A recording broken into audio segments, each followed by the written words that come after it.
ગયા છીએ દાદાની વાડીએ. તો જો દાદાનો કપા થઈ ગયો છે મોટો.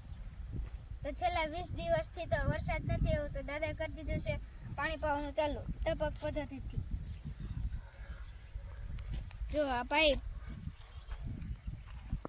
કપા કેવડો થઈ ગયો છે.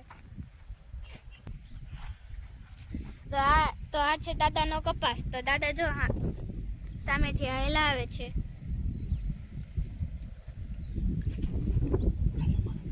તો આ છે અમારા દાદા.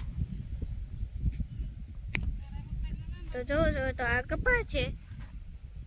તો જો મિત્રો વ્યૂ કેવો મસ્ત આવે.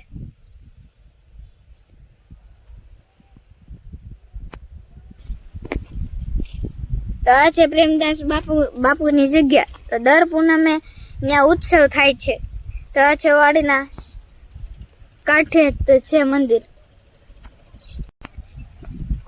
દર પૂનમે તો ઉત્સવ હોય છે, ત્યારે અહીંયા આખા ગામને જમવાનું હોય છે.